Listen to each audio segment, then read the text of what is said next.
Guys, and welcome back. This is Stayfield Oye. So today I'm going to talk about a common word used in fitness and wellness. Some people swear by it that it's the holy grail of weight loss and fat loss, but is it really the holy grail?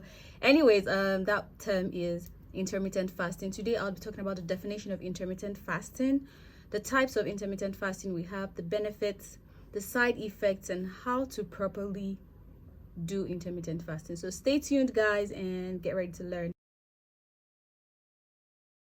All right, so onto the definition of intermittent fasting. Intermittent fasting is basically an eating cycle where you have a period of eating and a period where you do not eat. Don't worry, once I talk about the types, it will be very easy for you to understand the term. So the first type is the time restrictive eating. So here, like I said in definition, there's a period of time in the day where you would eat and then another time where you don't eat. Now the most common one is called the 16-18. Here you fast for 16 hours and then you have an 8-hour eating window. So let me give you an example. Say I had dinner 7 p.m. last night, so I won't eat anything from 7 all down to I think 12 the next day. For 16 hours I'm going to be without food, and once it's 12 the next day I start eating. I have my breakfast or brunch, lunch, dinner. I try to have, the number of meals I can have before 7 p.m. again, and then I stop eating. So that's the 16-8 hour window. You eat for 8 hours and you stop eating for 16 hours.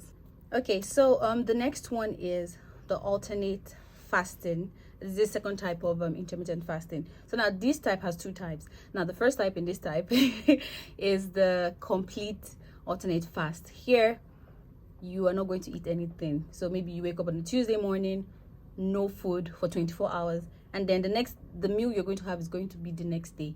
So you don't eat for 24 hours, but you eat the next day. And then there's another one called the moderate alternate fast. This one you would eat as opposed to not eating for 24 hours. So instead of eating full meals, you're going to be on a very, very, very low calorie diet. So basically you're eating 25% of your normal daily caloric intake.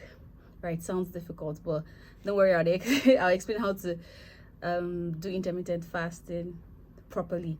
Now those are like the main types of intermittent fasting. So now let's just move on to the benefits.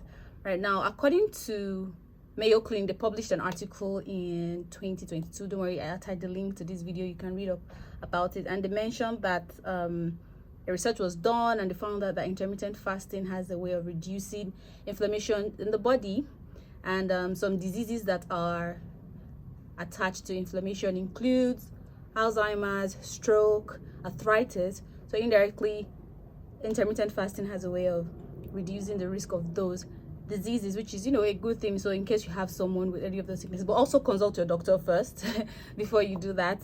And then some other benefits which most people always talk about is weight loss.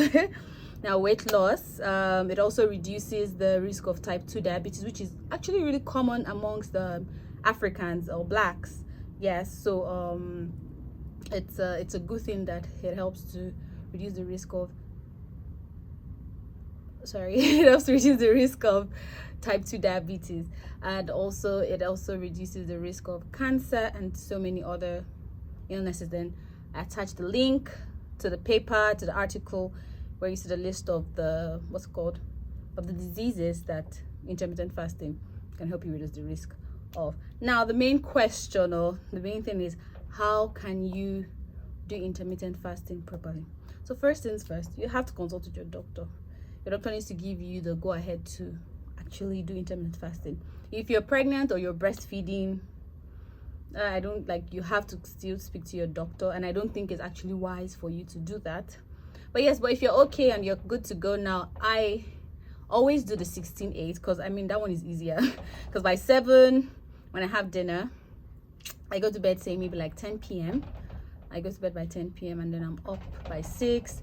By the time I do every other thing I have to do for the next day, it's already 12, and that's like the 15-16 hour window before I have my first meal of the day. I think that is much more sustainable.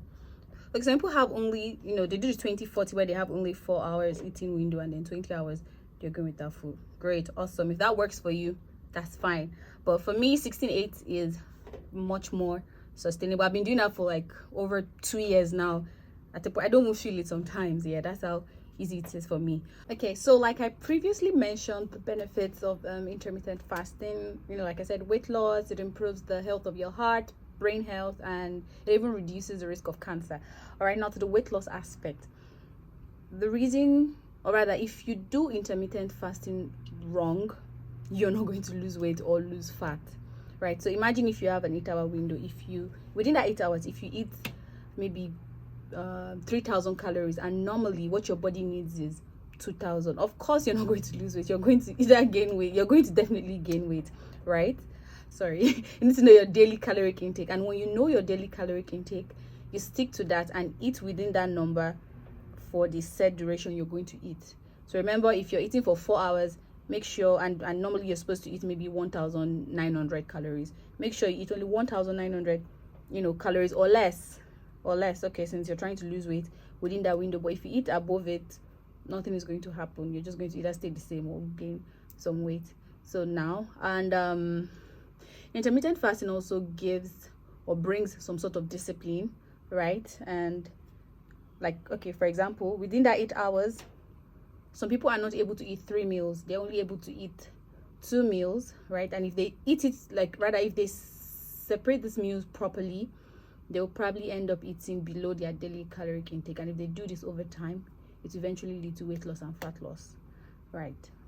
So that's why some people believe that, oh, okay, intermittent fasting has some sort of magic to it, right? It's not really magic if you don't do it right. So yeah, I hope you guys enjoyed the session, and let me know if you have any questions in the comment section, and I would answer it. And also, I'm going to attach the link to the articles, yes, so you can read up and learn something new. Thank you guys so much, and see you next time. Peace.